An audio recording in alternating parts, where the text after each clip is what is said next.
Սիրելի հայրենակիցներ, տարօրինակ ոչինչ տեղի չի ունեցել։ ՔՊ-ն իր վարչությունում որոշում է, որն է Հայաստան, որը չէ, որ գյուղերն են հայկական, որ գյուղերը հայկական չեն։ Հիմա էլ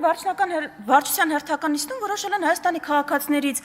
ովքեր իրավունք ունեն քվեարկելու, ովքեր չէ։ Ու եկել են այստեղ Կիկոսի մահ են բեմադրում։ Ինչ Հայաստանի բանակում ծառայության մասին եք խոսում, ինչ այլ պարտականությունից խուսափելու մասին եք խոսում, Հայաստանի քաղաքացիների մասին եք խոսում։ Դուք ուզում եք Հայաստանի քաղաքացիների մի մասին զրկել քվեարկելու իրավունքից։ Այն Հայաստանի քաղաքացին, ով պարտավորություն ունի բանակում ծառայելու, ով հարկ էր վճարում, այն Հայաստանի քաղաքացին, ով այստեղ ունի պարտավորություններ։ Դուք պարտավորությունների ծավալը իր չեք փոխում, բայց իրավունքները սահմանափակում եք։ Այդ ո՞նց եք տենց որոշել։ Ոնց կարող, այսինքն Եվրոպա գնացող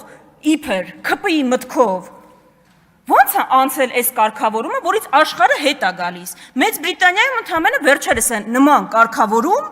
բան արել, չեղարկել։ Շատ մեծ հարց է Ռուսաստանից այստեղ ժամանածները իրականում ում օգտին են քվեարկել։ Շատ մեծ հարց է, բայց դա ոչ ոքի իրավունք չի տալի Հայաստանի Հանրապետության քաղաքացիների իրավունքները սահմանափակել։ Բայց դուք շատ անկեղծ եք, իսկապես եմ ասում։ Տիմ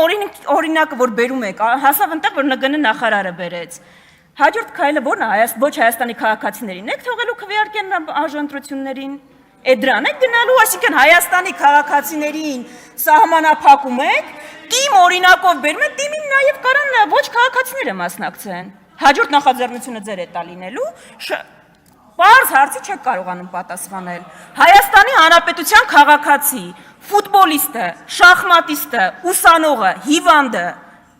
մարդ, որ առողջական խնդիր ունի, ինչի պիտի չկարողանա մասնակցել ընտրություններին, որովհետև ՔՊ-ն տենց է որոշել։ Ես հորդորում եմ ձեզ ավելի անկեղծ լինել, հաջորդ օրենսդրական նախաձեռնությունը բերել,